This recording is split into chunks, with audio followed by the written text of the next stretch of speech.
Hello दोस्तों, मैं आप सभी का स्वागत करती हूँ अपने चैनल कहानी विद कौर में। आज जो मैं आपको कहानी बताने जा रही हूँ वो रविंद्रनाथ टैगोर के द्वारा लिखी हुई कहानी है, जिसका शीर्षक है पोस्टमास्टर। और अगर अभी तक आपने मेरे चैनल को सब्सक्राइब नहीं किया है तो प्लीज़ आप मेरे चैनल को सब्सक्राइब कर लें और वीडियो अच्छी लगे तो उसे लाइक भी करें। आइए कहानी शुरू करते हैं। काम शुरू करते ही पहली पहर पोस्टमास्टर को ओलापुर गांव आना पड़ा। गांव बहुत साधारण था। गांव के पास एक नीली कोठी थी, इसीलिए कोठी के स्वामी ने बहुत कोशिश करके यहाँ नया पोस्ट ऑफिस खुलवाया था। हमारे पोस्टमास्टर कलकत्ता के थे। पानी से निकलकर सूखे में डाल देने से मछली की जो दशा हो जाती है, वही दशा इस गांव में आकर पोस्टमास्टर की हुई। एक अंधेरी आटचाला में उसका ऑफिस था। पास ही एक तालाब था जिसके चारों ओर जंगल था। कोठी में जितने भी कर्मचारी थे उन्हें अक्सर फुर्सत नहीं रहती थी, ना वे शिष्ट जनों से मिलने जुलने के योग्य ही थे। खास तौर से कलकत्ता के बाबू ठीक तरह से मिलना जुलना नहीं जानते। नई जगह में पहुंचकर वे या तो उदास हो जाते या अप्रतिभ, इसीलिए स्थानीय लोगों से उनका मेल जोल नहीं हो पाता। इधर काम भी ज़्यादा नहीं था। कभी कभी एकाध कविता लिखने की कोशिश करते हैं, उनमें इस प्रकार के भाव व्यतीत करते। दिन भर तरु पल्लों का कांपना और आकाश के बादल देखते देखते जीवन बड़े सुख से कट जाता था। लेकिन अंतर्यामी ही जानता है कि अलिफ लैला का कोई दायित्व आकर एक ही रात में तरु पल्लव समेत इन सारे पेड़ पौधों को काटकर पक्का रास्ता तैयार कर देता और एक पंक्ति बंद अटलिकाओं द्वारा बादल को दृष्टि से ओझल कर देता। यह मृत प्राय भद्र वंशधर नवीन जीवन लाभ कर लेता। पोस्टमास्टर को बहुत कम तनख्वाह मिलती थी। अपने हाथों बनाकर खाना खाना पड़ता था और गांव की एक माता पिताहीन अनाथ बालिका इनका काम काज कर देती थी। उसको थोड़ा बहुत खाने मिल जाता। लड़की का नाम था रतन, उम्र 12-13। उसके विवाह की कोई विशेष संभावना नहीं दिखाई देती थी। शाम को जब गांव के गौशाले से कुंडलाकार धुआं उठता, झाड़ियों से झिंगुर बोलते, दूर के गांव में पियक्कड़ बाउले का डाल करतल बजकर ऊंचे स्वर में गीत छेड़ देता। जब अंदर बरामदे में अकेले बैठी बैठी वृक्षों का कंपन देखकर कवि हृदय में भी ईषत हड़कंप होने लगता, तब कमरे के कोने में एक टिमटिमाता हुआ दिया जलाकर पोस्टमास्टर आवाज लगाते, रतन रतन।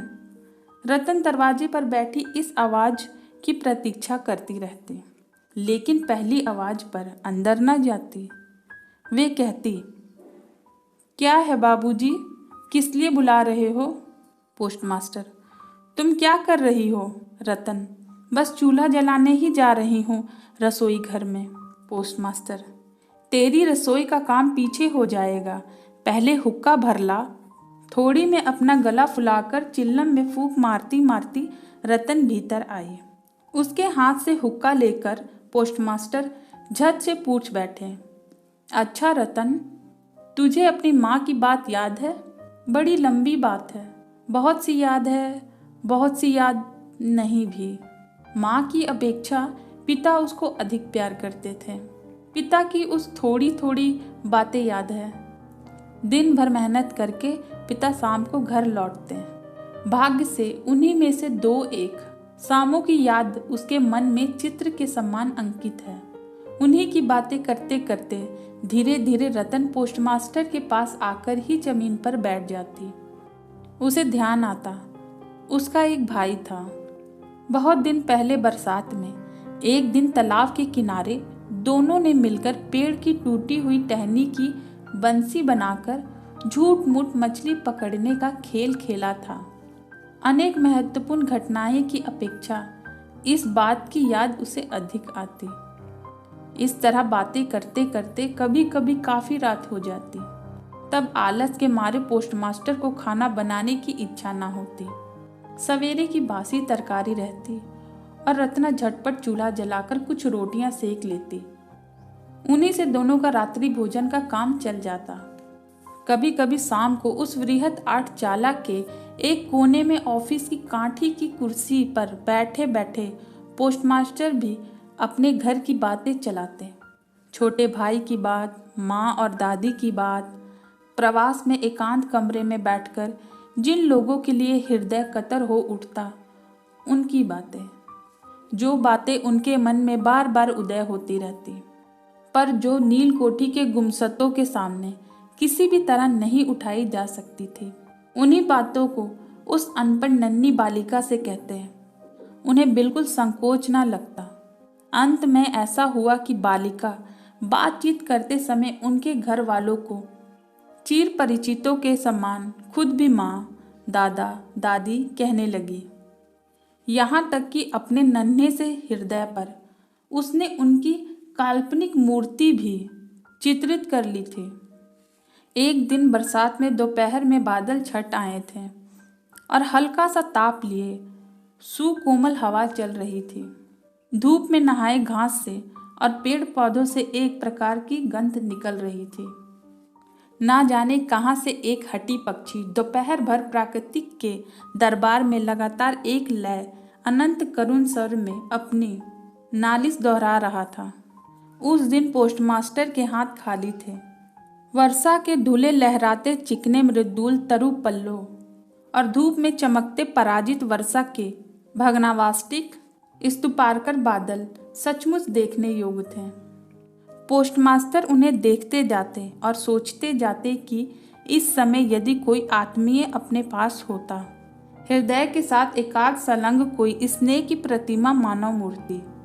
धीरे धीरे उन्हें ऐसा लगने लगा मानो वह पक्षी भी बार बार यही कह रहा हो और मानो उस निर्जन में तरु छाया में डूबी दोपहर के पल्लव ममर का भी कुछ ऐसा अर्थ हो।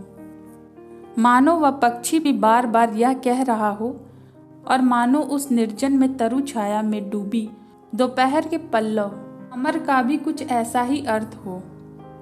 ना कोई विश्वास कर सकता, ना जान पाता, लेकिन उस छोटे से गांव के समान वेतन भोगी उस सब पोस्टमास्टर के मन में छुट्टी के लंबे दिनों में गंभीर सुनसान दोपहर में इस प्रकार के भाव उदय होते रहते। और फिर आवाज लगाई, रतन। रतन उस समय अमरूद के पेड़ के नीचे पैर फैलाकर कच्चा अमरूद खा रही थी।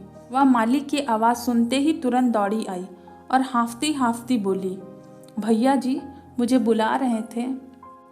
पोस्टमास्टर ने कहा, मैं तुझे थोड़ा थोड़ा करके पढ़ाना सिखाऊंगा। और फिर दोपहर भर उसके साथ छोटा आ बड़ा आ करते रहें। इस तरह कुछ दिनों में संयुक्त अक्षर भी पार कर लिए। सावन का महीना था। लगातार वर्षा हो रही थी।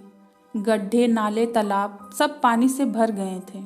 दिन रात मेढक की टर टर और वर्षा की आवाज। गांव के रास्तों में चलना फिरना लगभग बंद हो गया था। हाट के लिए नाव में चढ़कर जाना पड़ता। एक दिन सवेरे से ही बादल खूब घिर आए थे। पोस्टमास्टर की शिष्य बड़े देर से दरवाजे के पास बैठी प्रतीक्षा कर रही थी, लेकिन और दिनों की तरह यथा समय उसकी बुलाहट ना हुई तो खुद किताबों का थैला लिए धीरे धीरे भीतर आई। देखा, पोस्टमास्टर अपनी खटिया पर लेटे हुए हैं, यह सोचकर कि वे आराम कर रहे हैं। वह चुपचाप फिर बाहर जाने लगी। तब अचानक सुनाई पड़ा, रतन। झटपट लौटकर भीतर जाकर उसे देखा। भैया जी सो रहे थे? पोस्टमास्टर ने कतर आवाज से कहा। तबीयत ठीक नहीं मालूम होती, जरा मेरे माथे पर हाथ रखकर तो देखो। घोर वर्षा का समय, प्रवास में इस तरह बिल्कुल अकेले रहने पर रोगी से पीड़ित शरीर को कुछ सेवा पाने की इच्छा होती है। तपत ललट पर शंख की चूड़ियां पहने कोमल हाथ याद आने लगते हैं। ऐसे कठिन प्रवास में रोगी की पीड़ा में यह सोचने की इच्छा होती है कि पास ही स्नेहमयी नारी के रूप में माता और दादी बैठी है और प्रवासी के मन की यह अभिलाषा व्यर्थ नहीं गई। बालिका रतन बालिका न रही। उसने फौरन माता का पद ग्रहण कर लिया। वह जाकर वैद्य को बुला लाई, यथा समय गोली खिलाई। सारी रात सिरौने बैठी रही, अपने हाथों पथ तैयार किया। और सैकड़ों बार पूछती रही, भैया कुछ आराम है क्या। बहुत दिनों बाद पोस्टमास्टर जब रोग छोड़कर उठे तो उनका शरीर दुर्बल हो गया। उन्होंने मन में तय कर लिया, अब और नहीं, जैसे भी हो अब यहाँ से बदली करानी चाहिए।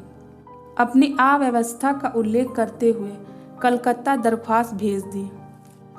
रोगी की सेवा से छुट्टी पाकर रतन ने दरवाजे के बाहर फिर अपने स्थान पर अधिकार जमा लिया, लेकिन अब पहली तरह उसकी बुलाहट नहीं होती थी।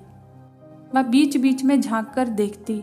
पोस्टमास्टर बड़े ही अन्नमय भाव से या तो कुर्सी पर बैठे रहते या खाट पर लेटे रहते। जिस समय इधर रतन बुलाहट की प्रतीक्षा करते रहती, वे उधीर होकर अपनी दरखास्त के उत्तर की प्रतीक्षा करते रहते। दरवाजे के बाहर बैठी रतन ने 1000 बार अपना पुराना पाठ दोहराया। बाद में यदि किसी दिन सहसा उसकी बुलावट हुई तो उस दिन कहीं उसका संयुक्त अक्षर का ज्ञान गड़बड़ ना हो जाए। आखिर लगातार 1 सप्ताह के बाद एक दिन शाम को उसकी पुकार हुई। कांपते हृदय से उसने भीतर प्रवेश किया और पूछा, भैया जी मुझे बुलाया था। पोस्टमास्टर ने कहा, रतन मैं कल ही चला जाऊंगा। रतन, फिर कब लौटेंगे। पोस्टमास्टर, अब नहीं लौटूंगा। रतन ने और कोई बात नहीं पूछी। पोस्टमास्टर ने स्वयं ही बता दिया कि उन्होंने बदली के लिए दरखास्त दी थी, पर दरखास्त नामंजूर हो गई, इसलिए वे इस्तीफा देकर घर चले जा रहे हैं। बहुत देर तक दोनों में से किसी ने और कोई बात नहीं की थी। दिया टिमटिमाता रहा और घर के चरण छप्पड़ को भेदकर वर्षा का पानी मिट्टी के सकोरों में टप टप करता टपकता रहा। बहुत देर के बाद धीरे से उठकर रसोई में रोटियां बनाने चली गई, पर आज और दिनों की तरह उसके हाथ जल्दी जल्दी नहीं चल रहे थे। शायद उसके मन में रह रहकर तरह तरह की आकांक्षाएं उठ रही थी। जब पोस्टमास्टर भोजन कर चुके तब उसने पूछा, भैया जी मुझे अपने घर ले चलिए। पोस्टमास्टर ने हंसकर कहा, वाह, यह कैसे हो सकता है। किन कारणों से यह बात संभव ना थी, बालिका को यह समझाना उन्होंने आवश्यक नहीं समझा। रात भर जागते और सपना देखते हुए बालिका के कानों में पोस्टमास्टर की हंसी मिश्रित स्वर गूंजते रही। वाह, यह कैसे हो सकता है। सवेरे उठकर पोस्टमास्टर ने देखा कि उनके नहाने के लिए पानी पहले से ही रख दिया गया है। कलकत्ता की अपनी आदत के अनुसार वे ताजे पानी से ही स्नान करते थे। ना जाने क्यों बालिका यह नहीं पूछ सकी कि वे सवेरे किस समय यात्रा करेंगे, बाद में कहीं तड़के ही जरूरत ना पड़ जाए। यह सोचकर रतन उतनी रात में ही नदी से उसके नहाने के लिए पानी भरकर ले आई थी। स्नान समाप्त होते ही रतन की पुकार हुई। रतन ने चुपचाप भीतर प्रवेश किया और आदेश की प्रतीक्षा में मौन भाव से एक बार अपने मालिक की ओर देखा। मालिक ने कहा, रतन, मेरी जगह जो सज्जन आएंगे मैं उन्हें यह कह दूंगा, वे मेरी तरह ही तेरी देखभाल करेंगे। मेरे जाने से तुझे कोई चिंता करने की जरूरत नहीं। इसमें कोई संदेह नहीं कि ये बातें अत्यंत स्नेहपूर्वक और दया हृदय से निकली थी, किंतु नारी का हृदय को कौन समझ सकता है। रतन इससे पहले बहुत बार अपने मालिकों के हाथों अपना तिरस्कार चुपचाप सहन कर चुकी थी, लेकिन इस कोमल बातों को यह सहन ना कर पाई।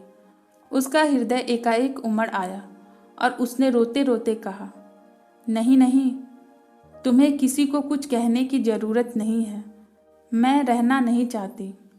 पोस्टमास्टर ने रतन का ऐसा व्यवहार पहले कभी नहीं देखा था, इसलिए वे अवाक रह गए। नया पोस्टमास्टर आया। उसको सारा चार्ज सौंप देने के बाद पुराने पोस्टमास्टर चलने को तैयार हुए। चलते चलते रतन को बुलाया। बोले, रतन, तुझे मैं कभी कुछ ना दे सका, आज जाते समय कुछ दिए जा रहा हूँ। इससे कुछ दिनों तेरा काम चल जाएगा। तनख्वाह में जो रुपए मिले थे उनमें जो राह खर्च के लिए कुछ बचा लेने के बाद उन्होंने बाकी रुपए जेब से निकाले, यह देखकर रतन धूल में लौटकर उनके पैरों में लिपटकर बोली, भैया जी, मैं तुम्हारे पैर पड़ती हूँ, मेरे लिए किसी को कोई चिंता करने की जरूरत नहीं है। और यह कहते कहते वह तुरंत वहां से भाग गई। जब वे नौका पर सवार हो गए और नाव चल पड़ी, वर्षा की उमड़ नदी धरती की छलछलाती अश्रुधारा के समान चारों ओर छल छल करने लगी। तब वे अपने हृदय में एक तीव्र व्यथा अनुभव करने लगे। एक साधारण ग्रामीण बालिका के करुण मुख पर चित्र मानो विश्वव्यापी वृहत व्यथा प्रकट करने लगा। एक बार बड़े जोर से उनकी इच्छा हुई कि लौट आएं और जगत की गोद से वंचित उस अनाथनी को साथ ले जाएं। लेकिन तब तक पाल में हवा भर गई थी। वर्षा का प्रवाह और भी तेज हो गया था। गांव को पार कर चुकने के बाद नदी किनारे का शमशान दिखाई दे रहा था और नदी की धारा के साथ बढ़ते हुए पति के उदास हृदय में यह सत्य उदित हो रहा था, जीवन में ना जाने कितने वियोग हैं, कितना मरण है, लौटने का क्या लाभ, संसार में कौन किसका है। लेकिन रतन के हृदय में किसी भी सत्य का उदय नहीं हुआ। वह उस पोस्ट ऑफिस के चारों ओर चुपचाप आंसू बहाती चक्कर काटती रही। शायद उसके मन में हल्की सी आशा जीवित थी कि वे आ सकेंगे। आशा के इस बंधन में बंधी वह किसी भी प्रकार दूर नहीं जा पा रही थी।